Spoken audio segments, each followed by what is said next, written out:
Hello दोस्तों, कैसे हो? उम्मीद करता हूँ कि आप सब बहुत अच्छे होंगे। तो दोस्तों, आज की इस वीडियो में मैं आपको बताने वाला हूँ कि क्रेडिट कार्ड अप्लाई करने के कितने तरीके और कहाँ कहाँ से आप क्रेडिट कार्ड पा सकते हो और सबसे आसान तरीका कौन सा है। जितने तरीके हैं सारे तरीके मैं आपको इस वीडियो में कवर करने वाला हूँ, तो वीडियो के साथ बने रहना और वीडियो का कोई भी पॉइंट स्किप मत करना। चलिए वीडियो स्टार्ट करते हैं। सबसे पहली बात देखो दोस्तों, अगर आप जॉब करते हो, जॉब का मतलब ये नहीं कि आप 5,000 की जॉब कर रहे हो, 10,000 की जॉब कर रहे हो। जॉब का मतलब ये है कि या तो आप कोई बड़ी कंपनी में जॉब करो लाइक एमएनसी में, या फिर आप किसी गवर्नमेंट जॉब में करो, ठीक है, या फिर आपकी सैलरी 20,000 से ज़्यादा हो। किसी सिटी में 15,000 सैलरी मांगते हैं, किसी सिटी में 20,000, वो डिपेंड करता है सिटी टू सिटी। तो अगर आप ये कंडीशन को फुलफिल करते हो तो आप क्रेडिट कार्ड के लिए एलिजिबल हो। अब बहुत सारे लोग मुझे ये कहते हैं कि सर मुझे तो कैश में सैलरी मिलती है, तो क्या मुझे क्रेडिट कार्ड मिलेगा? सिंपल सी बात है, जब तक आपके अकाउंट में सैलरी नहीं आएगी तो बैंक को कैसे पता चलेगा ये बंदा हमारे पैसे वापस कर देगा? बैंक में आने का मतलब क्या है कि बैंक को कहीं ना कहीं पता है कि इसको इतना रुपया आ रहा है, तो कहीं ना कहीं पॉसिबिलिटी कि हमारे पैसे वापस करेगा। कैश मिलेगा कितना किसी को नहीं पता। आपको चाहे 50,000 कैश मिले, 10,000 कैश मिले, कोई भी बैंक आपको क्रेडिट कार्ड नहीं देगा। ठीक है, यहाँ पे आपके सारे क्वेश्चन खत्म होते हैं। या तो गवर्नमेंट जॉब कर लो, या किसी एमएनसी में कर लो, या पब्लिक सेक्टर में कर लो, या कोई अच्छी सैलरी ले लो जहाँ पे आपको सैलरी आपके बैंक अकाउंट में आती हो। ठीक है, अब सैलरी बता दी 15,000, 20,000, 25,000। अब उसमें भी कैटेगरी होती है। मान लो अगर आपको अच्छे बैंक का क्रेडिट कार्ड चाहिए, जैसे कि अगर मैं, जहाँ तक मुझे अंदाजा है, सिटी बैंक का मैंने एक बार अप्लाई किया था 2016-17 में, तो उनकी कंडीशन थी कि 25,000 रुपये एटलीस्ट सैलरी हो। ठीक है, 25,000 सैलरी पे वो क्रेडिट कार्ड देते थे, और एचडीएफसी ने मुझे 13,000 रुपये दे दिया। तो ये भी डिपेंड करता है बैंक टू बैंक पर। आई थिंक 15, अगर एमएनसी हो तो 10,000 से ऊपर पे। बाकी देखो, बाकी सिटी टू सिटी डिपेंड करता है। ठीक है, तो मैंने आपको एक अंदाजा बता दिया, बाकी हर बैंक का अपना अपना क्राइटेरिया होता है और सिटी टू सिटी डिपेंड करता है। ठीक है, अब दूसरा ऑप्शन होता है ऑनलाइन अप्लाई करने का। ऑनलाइन भी आप अप्लाई कर सकते हो लाइक एसबीआई की वेबसाइट पर जाके। ठीक है, वहां पर भी आपको पता है कि डॉक्यूमेंट वही देने पड़ेंगे। यहाँ पे कोई लिहाज तो है नहीं कि अपना, अगर आप एजेंट के थ्रू करवाओगे तो आपको क्रेडिट कार्ड जल्दी मिल जाएगा, या ऑनलाइन अप्लाई करोगे तो जल्दी मिल जाएगा। यहाँ पे ऐसा कुछ भी सिनेरियो नहीं है, क्योंकि क्रेडिट कार्ड के लिए आपको अपनी इनकम प्रूफ दिखाना है। इनकम प्रूफ चाहे आप एजेंट को दिखा दो, चाहे आप ऑनलाइन वेबसाइट वाले में अपलोड कर दो, चाहे आप किसी को बैंक में जाके खुद अप्लाई कर दो, तो आपको कार्ड कहीं से मिल जाएगा। पर ये एक तरीका है कि अगर आपके पास सॉलिड इनकम प्रूफ है, सॉलिड जॉब है, तो आप ऑनलाइन भी क्रेडिट कार्ड अप्लाई कर सकते हो उनकी वेबसाइट पर जाकर। ठीक है, दूसरा तरीका। तीसरा तरीका आता है कार्ड टू कार्ड। अब इससे क्या होता है, कार्ड टू कार्ड से क्या है कि बैंक को आपका बिहेवियर पता लगता है। जैसे मान लो कि आपके पास ऑलरेडी 2 साल से क्रेडिट कार्ड है। अब आप क्या करो, जो आपका क्रेडिट कार्ड है उसमें कंडीशन सुन लो कि आपको क्रेडिट कार्ड में क्या क्या चीजें देनी पड़ती हैं जब आप कार्ड टू कार्ड अप्लाई करते हो। सबसे पहली बात कि आपको कार्ड का फ्रंट, जो कार्ड का फ्रंट वाला होता है, वो उसकी फोटोकॉपी देनी होती है, ना कि बैक की। सीवीवी मत देना। इंटरनेशनल ट्रांजेक्शन होती हैं, आप फ्रॉड हो जाएगा, लुट जाओगे। ठीक है, कभी भी सीवीवी मत देना। और कार्ड टू कार्ड अप्लाई करने के अगर आपको कोई डाउट हो रहा हो कि ये बंदा जेन्युइन है कि नहीं है, तो आप उसका आईडी कार्ड भी मांग सकते हो कि भाई तो अगर तू जेन्युइन है तो मुझे अपना आईडी कार्ड दिखा दे, अगर तुझे कार्ड टू कार्ड अप्लाई करने की अथॉरिटी है। ठीक है, तो एक तो आपको मांगना है, एक तो आपको फ्रंट का कार्ड देना है। ठीक है, ऊपर से आपको बैंक स्टेटमेंट देनी है, सॉरी बैंक स्टेटमेंट, कार्ड की स्टेटमेंट, पिछले 3 महीने या 4 महीने की, 3 महीने की जनरली मांगते हैं, 3 महीने के कार्ड की स्टेटमेंट। एक आपका सिबिल स्कोर अच्छा होना चाहिए, नीचे नहीं होना चाहिए, 700 प्लस हो तो ओके है सिबिल स्कोर।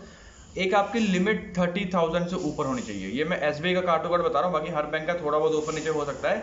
आपकी लिमिट 30,000 से ऊपर होनी चाहिए। आपकी एज 21 से ऊपर होनी चाहिए, 21 साल से ऊपर एज, यानी आप अडल्ट विद 21 प्लस एज होनी चाहिए। ठीक है, सिविल अच्छा हो, और कार्ड की स्टेटमेंट, और लास्ट के 30 मंथ में आपने उसी कार्ड को कहीं अप्लाई ना किया हो, ये भी थोड़ा ध्यान रखना। अगर कहीं पे अप्लाई कर रखा होगा और उसका रिजल्ट पेंडिंग होगा तो ये वाला कार्ड आपका डिक्लाइन हो जाएगा। तो ये कंडीशन है कार्ड टू कार्ड जब आप अप्लाई करते हो उस केस में। ठीक है, सबसे फिर मैं दोबारा बता रहा हूँ कि आईडी कार्ड, अगर बंदे पे जरा पर भी डाउट होता है तो उसका आईडी कार्ड जरूर मंगवा लेना। ठीक है, या उससे देख लेना। ठीक है, वैसे तो वो जनरली उसी टाइम आपको ऑन द स्पॉट लैपटॉप में देख के बता देंगे। एसबीआई की अगर मैं बात करूं, बाकी हर बैंक का अलग अलग होता है, वैसे उसी टाइम बता देंगे आपको कि आप एलिजिबल हो कि नहीं हो। और एलिजिबिलिटी क्राइटेरिया मैंने आपको बता दिया है कि सैलरी नहीं है, कोई दिक्कत नहीं है। कार्ड टू कार्ड में एक फायदा है कि सैलरी की कोई जरूरत नहीं है। ठीक है, आपके कार्ड के बिहेवियर पे, आपने पिछले सालों में कार्ड कैसे यूज किया, कितना यूज किया, कितनी टाइम पे पेमेंट की, तो उसी के बेस पे आपको एक कार्ड टू कार्ड दे देंगे। अब अगला आता है आईटीआर बेस्ड क्रेडिट कार्ड। अब आईटीआर बेस्ड क्रेडिट कार्ड का मतलब ये नहीं है कि आप खाली आईटीआर चिपका दोगे तो आपको कार्ड दे देंगे। आईटीआर तो लोग क्या कर रहे हैं, एक साल में एक ही बार में पिछले 3-3 सालों की भर रहे हैं। देखिए, तो ऐसा नहीं है। अगर आप रेगुलर आईटीआर टाइम पे भर रहे हो प्रॉपर, जैसे कि मैं 2016 में भी भरी, 2017 में भी भरी, 2018 सॉरी 16 में नहीं 17 में भरी, 18 में भरी, 19 में भरी और 20 में भी भरी। ठीक है, तो मैं रेगुलर टाइम टू टाइम भर रहा हूँ अपने बैंक स्टेटमेंट के अकॉर्डिंग पूरी परफेक्ट, उसमें कोई दिक्कत नहीं है, वो आईटीआर चलेगी। पर जैसे कई लोग वीज़ा लगवाने के लिए मैं अगर बात करूँ तो जैसे आपको पता है कि जब कभी वीज़ा लगवाना तो वो भी आईटीआर मांगते हैं, ताकि बंदा एक जेन्युइन शो कि बंदा एक जेन्युइन पर्सन है, जेन्युइन सिटीजन है इंडिया का। तो मेरे पास जो कस्टमर आते थे तो वो क्या करते थे, वो एक ही टाइम में आईटीआर भरवा लेते थे पिछले 2-3 सालों के एक ही बार में। चलो उनका पर चल जाता था, उनको तो वीज़ा चाहिए होता है ना, स्टूडेंट वीज़ा, उनको कोई क्रेडिट कार्ड तो चाहिए नहीं है, पर क्रेडिट कार्ड में ये चीज़ नहीं चलेगी। तो इसका ध्यान रखना है आपको कि आईटीआर प्रॉपर होनी चाहिए। ठीक है, जितनी जेन्युइन बनती है, और कोशिश करो बेटर आईटीआर के लिए क्या करो, जैसे मान लो 2017 से भर रहे हो ना, तो थोड़ा इनकम को बढ़ा के चलो। जैसे मान लो आपकी 3 लाख इनकम है, तो अगले साल में इनकम को बढ़ाओ तो 3,10,20,000 कर दो, उससे साल 3,30,40,000, 3,50,000, तो उससे क्या इम्पैक्ट काफ़ी अच्छा पड़ेगा। अगर आपकी इनकम हर साल बढ़ेगी, अगर घटेगी तो थोड़ी दिक्कत हो सकती है, पर बढ़ेगी इनकम तो बहुत बढ़िया जाएगी। तो इस चीज़ का ध्यान रखना। अब उसके अलावा आता है एक सिक्योर्ड बेस्ड क्रेडिट कार्ड। उसमें क्या होता है, आपको पता है कि बैंक को कोई टेंशन ही नहीं है, आप एफडी करवाओगे, बैंक आपकी एफडी के बेस पे आपको क्रेडिट कार्ड दे देगा। तो बैंक की यहाँ पे बिल्कुल टेंशन खत्म। अब बैंक को कोई दिक्कत नहीं, अगर आप पैसे मारोगे आपकी एफडी खत्म हो जाएगी, पैसे मारोगे आपका सिविल स्कोर चला जाएगा। तो ओवरऑल इसमें पूरा का पूरा आपका ही नुकसान है। तो ये बिल्कुल आसान तरीका है। सबसे बड़ा तरीका है कि आप सिक्योर्ड कार्ड टू कार्ड बना लो। दूसरा तरीका है एड ऑन का। अगर आपके पेरेंट्स के पास में क्रेडिट कार्ड है तो आप वहां से add on credit card apply करके भी आप यूज कर सकते हो, पर वो आपका सिविल स्कोर जो इम्पैक्ट करेगा वो सारा पेरेंट्स का करेगा। अगर आप मिसयूज करोगे तो उसमें आपको सिर्फ आपके पास एक कार्ड होगा, पर आपका कोई लेन देन नहीं होगा उसमें। अगर पेमेंट मिस होती है तो आपके पेरेंट्स का सिविल स्कोर खराब होगा। तो ये ध्यान से रखना।